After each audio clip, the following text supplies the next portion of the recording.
الحمد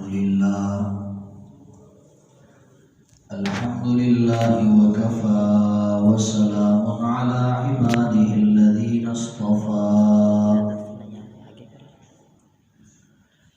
أما بعد فأعوذ بالله من الشيطان الرجيم بسم الله الرحمن الرحيم ود كثير من أهل الكتاب لو يردونكم من بعد إيمانكم كفارا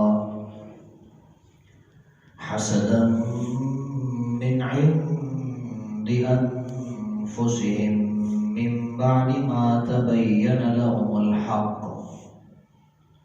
وقال رسول الله صلى الله عليه وسلم لا تباغضوا ولا تحاسدوا ولا تدابروا وكونوا عباد الله إخوانا أو كما قال رسول الله صلى الله عليه وسلم. انتہائی واجب الاحترام ذی وقار اساتذہ کرام اور میرے معزز اور عزیز طلبہ کرام، بھائیوں اور ساتھیوں، میں نے آپ کے سامنے سورہ بقرہ کی آیت نمبر 109 کی تلاوت کی ہے، جس میں اللہ تعالیٰ نے یہود کے اندر موجود ایک بیماری اور ایک مرض کا ذکر کیا ہے۔ یہود کے اندر ایک بیماری موجود تھی اور اس بیماری کو حسد کہا جاتا ہے۔ اللہ تعالیٰ فرماتے ہیں وَدَّ كَثِيرٌ مِّنْ أَهْلِ الْكِتَابِ لَوْ يَرُدُّونَكُمْ مِّن بَعْدِ إِيمَانِكُمْ كُفَّارًا۔ بہت سارے یہودی یہ چاہتے ہیں کہ تمہیں دوبارہ کفر کی طرف لوٹا دیں، حسدا من عند انفسهم، وہ تمہیں دوبارہ کفر کی طرف کیوں لوٹانا چاہتے ہیں؟ یہ ان کے دلوں کے اندر جو حسد کی بیماری موجود ہے، اس حسد کی وجہ سے تمہیں دوبارہ کفر کی طرف لوٹانا چاہتے ہیں۔ یہ طالب علم بیٹھے ہوئے ہیں، اولیاء کے ثانیہ کی طالب علم، وہ سمجھتے ہیں کہ یہ حسدن یہ کون سا مفعول ہے؟ مفعول کی 5 قسمیں آپ نے پڑھی ہے، مفعول بہ، مفعول مطلق، مفعول لہ، مفعول معہ، مفعول فیہ۔ یہ اولیاء کے طلباء اگر مجھے بتا دیں حسدن یہ کون سا مفعول ہے؟ اللہ فرماتے ہیں کافر یہ چاہتے ہیں، یہود چاہتے ہیں تمہیں دوبارہ کفر کی طرف لوٹا دیں۔ کیوں؟ وجہ کیا ہے؟ حسدن، حسدن من عند انفسهم، ان کے دلوں کے اندر جو حسد موجود ہے اس حسد کی وجہ سے۔ وجہ اللہ بیان کر رہے ہیں، تمہیں دوبارہ کفر کی طرف لوٹانا چاہتے ہیں، اس کی وجہ اللہ نے یہ بیان کی ہے حسدا من عند انفسهم، ان کے دلوں میں حسد کی بیماری ہے۔ حسد کہتے کسے؟ آپ نے اس کی تشریح پڑھی ہوگی کہ حسد اس کو کہتے ہیں کہ آپ کسی کے پاس مال دیکھ لیں، دولت دیکھ لیں، کسی کے پاس علم دیکھ لیں، حسن دیکھ لیں، جمال دیکھ لیں، کوئی بھی کمال آپ دیکھ لیں اور آپ کے دل میں یہ تمنا پیدا ہو کہ اس سے یہ نعمت زائل ہو جائے، ختم ہو جائے، اس کو حسد کہا جائے۔ مثال کے طور پر ایک آدمی کو اللہ نے مال دیا ہے، آپ نے دیکھا اس کے پاس گاڑی ہے، بنگلہ ہے، بینک بیلنس ہے، کوٹھی ہے، اس کے پاس پیسے ہیں، آپ کے دل میں یہ تمنا پیدا ہوتی ہے کہ اس سے یہ نعمت زائل ہو جائے، یہ مال اس سے اللہ چھین لے، اس کو حسد کہا جاتا ہے۔ آپ کو ملے یا نہ ملے، لیکن آپ کی یہ تمنا ہو کہ جس آدمی کے پاس مال دولت ہے اس سے اللہ چھین لے۔ جس کو اللہ نے علم دیا ہے، چاہے وہ دنیاوی علم ہو چاہے وہ اخروی علم، ڈاکٹر ہے، آپ کے دل میں یہ تمنا ہے کہ اللہ اس سے اس علم کو چھین لے۔ انجینئر ہے، آپ کے دل میں یہ خیال آتا ہے اللہ اس سے اس علم کو چھین لے۔ کوئی عالم ہے، مفتی ہے، مفسر ہے، محدث ہے، محقق ہے، مفتی ہے، مصنف ہے، ادیب ہے، آپ کے دل میں یہ تمنا پیدا ہوتی ہے کہ اللہ اس سے یہ نعمت چھین لے، اس کو حسد کہا ہے۔ حسد بڑی خطرناک بیماری ہے۔ علماء فرماتے ہیں کہ حسد ایسی بیماری ہے کہ جس کا اثر حسد کرنے والے پر بھی پڑتا ہے، اور محسود جس کے ساتھ حسد کیا جاتا ہے اس پر بھی اس کا اثر پڑتا ہے۔ حسد کرنے والے پر اس کا اثر کیسے پڑتا ہے؟ حسد کرنے والا ہمیشہ دل کے اندر گھٹ رہا ہوتا ہے، جل رہا ہوتا ہے کہ فلاں آدمی کے پاس نعمت ہے، اس کے پاس کمال ہے، فضل ہے، علم ہے، اللہ اس سے چھین لے، میرے پاس یہ چیز کیوں نہیں؟ حاسد آدمی ہمیشہ جلتا رہتا ہے، اور کہتے ہیں کہ حسد وہ کانٹا ہے کہ جس کانٹے کو انسان پکڑ لے تو انسان تباہ اور ہلاک ہو جاتا ہے۔ اور ایک حدیث میں آتا ہے پیغمبر علیہ السلام نے فرمایا تم سے پہلی جو امتیں تھی وہ حسد کی بیماری کی وجہ سے ہلاک ہو گئی، اور یہ حسد کی بیماری تمہاری طرف بھی سرایت کر جائے گی۔ آج حسد کی بیماری ہمارے اندر بھی موجود ہے۔ آپ اس معاشرے کے اندر دیکھ لیں، چاہے پڑھا لکھا طبقہ ہے، چاہے ان پڑھ طبقہ ہے، چاہے مرد ہے چاہے عورتیں ہیں، سب کے اندر حسد موجود ہے۔ ٹھیک ہے، استثناءات مستثنیات ہر جگہ ہوتی ہے، بہت سارے ایسے بھی ہوتے ہیں ان کا حسد کی بیماری نہیں ہوتی۔ میں آپ کو ذاتی طور پہ بتاؤں، میں جب کسی طالب علم کو دیکھتا ہوں اس کے اندر علم ہے، قابلیت ہے، صلاحیت ہے، مجھے خوشی ہوتی ہے۔ کسی بڑے عالم کو دیکھتا ہوں مجھے خوشی ہوتی ہے، اللہ نے اس کو علم دیا ہے، ہم تو ویسے ہی کمزور ہیں، ہم نے تو ویسے بھی محنت نہیں کی، کیا پتہ یہی آدمی دین کی خدمت کر لے، یہی دین کا دفاع کر لے، یہی دین پر آنچ آنے سے اس کو روک دے۔ خوشی کا اظہار کرنا چاہیے۔ آپ کسی کے پاس نعمت دیکھ لیں، دولت دیکھ لیں، آپ اس سے استفادہ کریں، آپ بھی اس سے اس نعمت کو حاصل کرنے کی کوشش کریں۔ ایک حدیث میں آتا ہے اللہ کے رسول نے ارشاد فرمایا لا حسد الا فی اثنتین، حسد جائز نہیں مگر دو چیزوں کے اندر جائز ہے۔ لیکن علماء فرماتے ہیں کہ وہ حسد نہیں، وہ غبطہ ہے۔ اور غبطہ اس کو کہتے ہیں کہ آپ نے کسی کے پاس مال دیکھا ہے، دولت دیکھی ہے، حسن دیکھا ہے، کچھ چیزیں ایسی ہوتی ہے کہ اس میں تغیر اور تبدل نہیں ہوتا، جیسے حسن ہے مثال کے طور پر۔ ایک آدمی کو اللہ نے حسین بنایا، ایک آدمی حسین نہیں، وہ جتنی بھی دعائیں کرے حسین نہیں بن سکتا۔ ہاں اللہ اس کا چہرہ نورانی بنا سکتے ہیں، اس کے اندر اللہ تعالیٰ ایسی کمال پیدا کر سکتے ہیں کہ باوجود اس کے چہرہ سیاہ ہوگا، ہونٹ موٹے موٹے ہوں گے، لیکن تقوی کی وجہ سے اللہ اس کے چہرے میں ایسے نور رکھ دیتے ہیں کہ لوگ خود بخود اس کی طرف کھینچے چلے آتے ہیں۔ تو ایک آدمی یہ دعا کرتا ہے اللہ اس کو تو نے مال دیا ہے، مجھے بھی مال دے دے، اے اللہ تو نے اس کو علم دیا ہے، مجھے بھی اللہ علم عطا فرما، اے اللہ تو نے اس کو صاحب اولاد بنا ہے، مجھے بھی صاحب اولاد بنا، اے اللہ اس کی نیک اولاد ہے، میری اولاد کو بھی نیک بنا۔ یہ غبطہ ہے، یہ جائز ہے، مال کے اندر آپ کر سکتے ہیں۔ اور دوسری چیز جس میں آپ غبطہ کر سکتے ہیں وہ ہے علم، کسی کے پاس علم دے کر یا کسی کے پاس مال دے کر، اور وہ اس مال کو اللہ کی راہ میں خرچ کر رہا ہے، آپ کے دل میں خیال پیدا ہوا کہ جیسے یہ مال کو خرچ کر رہا ہے اللہ مجھے بھی مال دے، میں بھی اسی طرح خرچ کروں تو مجھے بھی اجر اور ثواب ملے۔ اس آدمی کے پاس علم ہے، یہ قرآن اور حدیث کی تعلیمات کو فروغ دے رہا ہے، یہ تفسیر بھی پڑھا رہا ہے، یہ حدیث بھی پڑھا رہا ہے، یہ کتابیں بھی پڑھا رہا ہے، یہ قرآن بھی پڑھا رہا ہے، یہ خطبہ بھی دے رہا ہے، بیانات بھی کر رہا ہے، درس بھی دے رہا ہے، لوگوں کو دعوت بھی دے رہا ہے، تبلیغ بھی کر رہا ہے۔ اے اللہ مجھے بھی اس طرح کی توفیق عطا فرما۔ یہ غبطہ ہے، یہ ہونا چاہیے انسان کے۔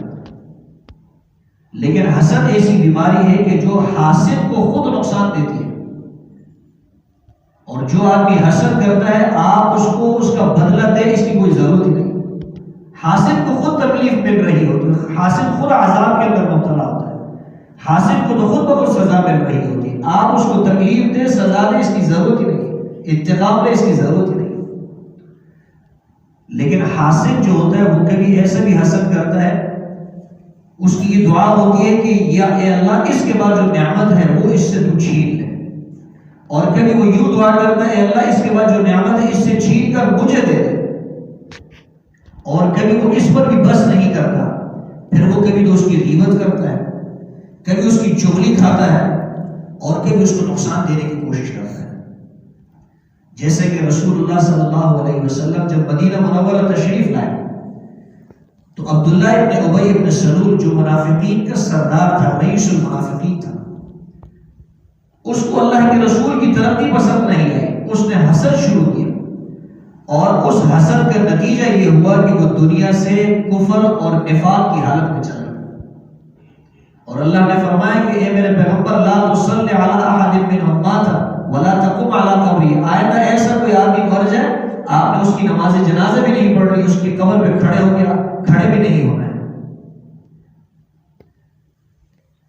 تو عبداللہ ابن ابی کو دیکھ لیجیے، وہ رسول اللہ صلی اللہ علیہ وسلم کو تکلیفیں بھی دیا کرتا تھا، حسد کرنے والا تکلیف بھی دیتا ہے۔ یہود کو دیکھ لے، یہ حسد کی بیماری یہود سے منتقل ہوئی ہے۔ ایک مرتبہ حضرت عائشہ فرماتی ہے، مسند احمد کی روایت ہے، حضرت عائشہ رضی اللہ تعالیٰ عنہ فرماتی ہے کچھ یہود کے کچھ لوگ آئے، انہوں نے کہا السلام علیکم، اللہ کے رسول نے فرمایا وعلیکم۔ پھر کچھ لوگ آئے یہود کے، انہوں نے کہا السلام علیکم، اللہ کے رسول نے فرمایا وعلیکم۔ پھر تیسری جماعت جب آئی، انہوں نے کہا السلام علیکم، اللہ کے رسول نے فرمایا وعلیکم۔ السلام علیکم کا مطلب یہ ہے کہ اے پیغمبر، اے نبی، آپ پر موت واقع ہو، نعوذ باللہ۔ یہودی سلام نہیں کر رہے تھے بلکہ اللہ کے رسول کو بددعا دے رہے تھے۔ حضرت عائشہ فرماتی ہے میں نے پہلی مرتبہ جب جواب دینے کا ارادہ کیا، اللہ کے رسول کے ارادے میں سمجھ گئی کہ آپ چاہتے نہیں کہ میں جواب دوں۔ دوسری مرتبہ میں نے اللہ کے رسول کو دیکھا، میں سمجھ گئی کہ اللہ کے رسول نہیں چاہتے کہ میں یہود کو جواب دوں۔ فرماتی ہے فلم اصبر، تیسری مرتبہ مجھ سے صبر نہیں ہو سکا اور میں نے کہا کہ موت تم پر ہو، غضب اللہ و لعنت اللہ علیکم، تم پر اللہ کی لعنت ہو، اللہ کا غضب ہو، تم پر موت ہو۔ اللہ کے رسول نے فرمایا عائشہ آپ اس طرح کے جوابات مت دو، میں وعلیکم کہہ کر ان کو جواب دے رہا تھا۔ اس سے ایک بات یہ بھی سمجھ میں آتی ہے، آپ کو کوئی مخالف ہے، آپ کا دشمن ہے، آپ سے وہ نفرت کرتا ہے، آپ اس کو مخاطب کرتے ہیں شائستہ انداز کے ساتھ، مہذب طریقے سے اس کے ساتھ گفتگو کریں۔ فرعون کون تھا؟ کافر تھا، لیکن موسیٰ علیہ السلام نے کبھی اس کو کافر نہیں کہا، کبھی بدتہذیبی نہیں کی، کبھی کوئی ایسی بات نہیں کہی جس سے موسیٰ علیہ السلام کو برے القاب سے یاد کیا ہو۔ یا فرعون کا، فرعون یہ اس وقت مصر کے بادشاہ کا لقب ہوتا تھا، جیسے آج کل کوئی صدر ہوتا ہے، بادشاہ کو بھی بہت مہذب انداز کے اندر شائستہ گفتگو کے ساتھ اس کو مخاطب کیا۔ تو اگر آپ کے ساتھ کوئی شخص حسد کرتا ہے، آپ نے اس کی پرواہ نہیں کرتے، اس کو تو ویسے ہی سزا مل رہی ہے، اور خود کسی کے ساتھ حسد نہیں کرنا۔ ہاں آپ دیکھ لیں کسی کو اللہ نے مال دیا ہے، دولت دی ہے، علم دیا ہے، آپ اللہ سے دعا کریں اللہ مجھے بھی توفیق دے، میں بھی اسی طرح محنت کروں، اس طرح کی دولت، مال اور علم میں بھی حاصل کروں۔ دولت اور مال کا حاصل کرنا یہ کوئی بری بات نہیں ہے، اس سے محبت کرنا یہ بری بات ہے۔ اگر مال اور دولت کا حصول بری بات ہوتی تو اللہ تعالیٰ اس کے لیے لفظ خیر ذکر نہیں فرماتے۔ دولت اور مال کو اللہ نے خیر فرمایا قرآن میں۔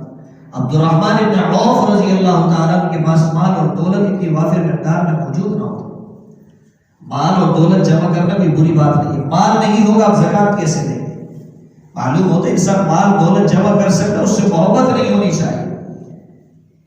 محبت کیسے مال سے ختم ہوگی؟ جو مال آپ نے کمایا ہے وہ آپ اپنے اوپر بھی خرچ کر رہے ہیں، اپنی بیوی پر خرچ کر رہے ہیں، اپنے بچوں پر خرچ کر رہے ہیں، اپنی ماں پہ خرچ کر رہے ہیں، اپنے والد پہ خرچ کر رہے ہیں، اپنے دوستوں پہ خرچ کر رہے ہیں، غربا، مساکین، یتاما اور بیوائیں جو ہے ان کے اوپر آپ خرچ کر رہے ہیں، اللہ کی راہ میں اس مال کو لگا رہے ہیں۔ اس کا مطلب یہ کہ آپ مال سے محبت نہیں کرتے۔ لیکن اگر آپ مال کو خرچ نہیں کرتے مصارف کے اندر جن میں اللہ نے خرچ کرنے کا حکم دیا ہے، اس کا مطلب یہ کہ آپ کو مال سے محبت بھی ہے، اور مال سے محبت یہ مقبوض بات ہے، یہ ناپسندیدہ بات ہے۔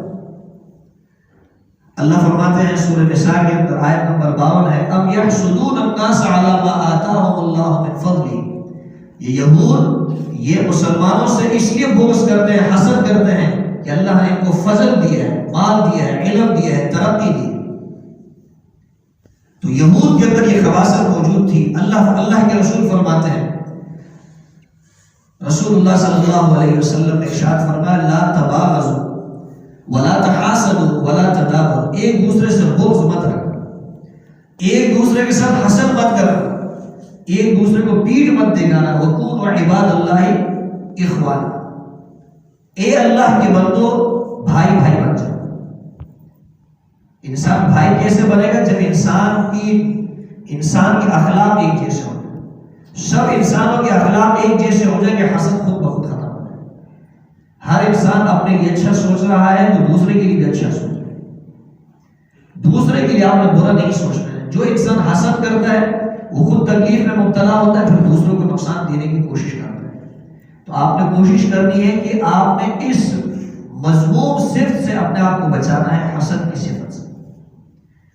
اس صفت کے اندر اگر آپ مبتلا ہیں تو آپ نے اس صفت کو ختم کرنا ہے، اور اگر اللہ نے آپ کو بچائے رکھا ہے تو ہمیشہ بچے رہنے کی کوشش کرنا ہے، کیونکہ اگر آپ حسد کرتے ہیں تو پھر اس کے نتیجے میں آپ غیبت کریں گے، اس کے نتیجے کے اندر آپ چغل خوری کھائیں گے، آپ تہمت لگائیں گے، بہتان لگائیں گے، نتیجہ یہ ہوگا کہ اختلافات ہوں گے، لڑائی جھگڑے ہوں گے، ملک کے اندر فساد ہوگا، اور اللہ تو فرماتے ہیں کہ ملک کے اندر فساد نہیں پھیلا۔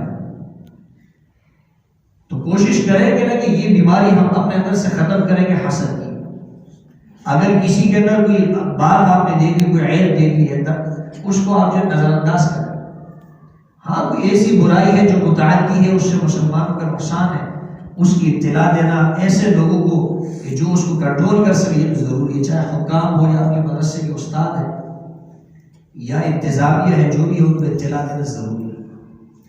تو اس گفتگو کا خلاصہ یہ ہے کہ اللہ تعالیٰ فرماتے ہیں کہ یہ جو حسد ہے نا، یہ بیماری یہود کے اندر پائی جاتی تھی اور وہ اس کی وجہ سے ہلاک ہو گئے، اور اس بیماری میں سرایت کرنا ہے، اس امت کی سرایت کر چکی ہے یہ بیماری اس امت کی طرف، تو اس بیماری کو اپنے اندر سے ختم کرنا ہے۔ حسد کی بیماری سے ہم نکلیں گے تو ہم ترقی کریں گے۔ عورتوں کو دیکھ لیجئے، کسی عورت کے ہاں اگر بیٹا پیدا ہوتا ہے دوسری عورت حسد کرتی ہے، میرے ہاں بیٹا کیوں نہیں پیدا ہوا؟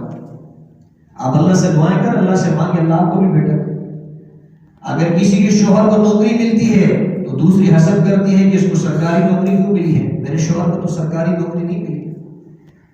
دیکھو 5 انگلی ایک برابر نہیں ہے، تو اگر کسی کو سرکاری نوکری ملی اللہ نے آپ کو اور نعمت دی ہوگی۔ میرے ایک دوست ہے مجھ سے کہنے لگا کہ میرا بیٹا جو ہے وہ سبق کے اندر چل نہیں رہا، بڑی محنت کی، پیسہ خرچ کیا، پھر بھی جو ہے وہ پیچھے ہے۔ تو میں نے کہا دیکھو ساری نعمت اللہ سب کو نہیں دیتا ہے، اللہ نے آپ کو مال دیا ہے، نرینہ اولاد دی ہے، کتنی جائیداد ہے آپ کی، غریب لوگ ہیں 2 وقت کی روٹی کھانے کے لیے وہ پریشان ہوتے ہیں، اللہ نے آپ کو مال دیے، نرینہ اولاد دیے، اب آپ کی اولاد سبق کے اندر پیچھے ہیں تو آپ سمجھ لیجئے کہ بھئی اللہ نے آپ کو ایک نعمت دی ہے تو شاید دوسری نعمت کے اندر آپ کے لیے کمی کر دی ہے، محروم تو پھر بھی نہیں رکھا ہے۔ بچے پڑھ تو رہے ہیں، عالم نہیں بن سکتے، انجینئر نہیں بن سکتے، کچھ تو پڑھ لیں گے، پڑھے لیں گے تو بن جائیں گے۔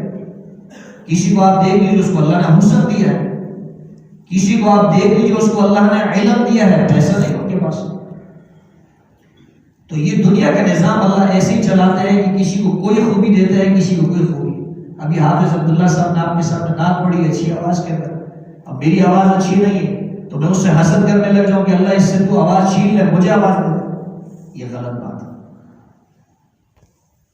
ایک آدمی کے پاس اللہ نے اس کو کوئی کمال دی ہے، فضل دی ہے، آپ حسد نہ کریں، اس کے زائد ہونے کی تمنا نہ کریں، بلکہ آپ یہ دعا کریں کہ اللہ مجھے بھی یہ نعمت عطا فرما، اور اس کے لیے آپ محنت کریں۔ مال دولت کا اصول ہے آپ محنت کریں، پیسے کمانا کوئی عیب کی بات نہیں، کوئی شرم کی بات نہیں۔ ایک ٹی ڈبے جمع کرنے والا مجھ سے کہنے لگا جناب ہم ٹی ڈبے بیچتے ہیں، لیتے ہیں، شرم آتی ہے ہمیں، لیکن کیا کریں ہماری مجبوری ہے۔ تو میں نے اس سے کہا چوری کرتے ہیں کیا؟ کہا نہیں چوری تو نہیں کرتے۔ میں نے کہا زنا کرتے؟ کہا نہیں زنا بھی نہیں کرتے۔ میں نے کہا ڈکیتی کرتے؟ کہا ڈکیتی بھی نہیں کرتا۔ میں نے کہا پھر شرماتے کیوں؟ تو مزدوری کر رہے ہیں، محنت کر رہے ہیں، حلال پیسے کما رہے ہیں، القاسم حبیب اللہ، محنت کرنے والا وہ اللہ کے محبوب ہے۔ میں دیکھتا ہوں جو طلباء علماء کاروبار شروع کرتے ہیں، محنت مزدوری کرتے ہیں، میں ان کی حوصلہ افزائی کرتا ہوں، ان کی دل شکنی نہیں کرنی چاہیے۔ کوئی طالب علم پڑھ رہا ہے، محنت کر رہا ہے، اس کو اور حوصلہ افزائی کریں، اس کی دل شکنی آپ کو نہیں کرنی چاہیے۔ دعا ہے اللہ تعالیٰ سے ہمیں عمل کرنے کی توفیق عطا فرمائے۔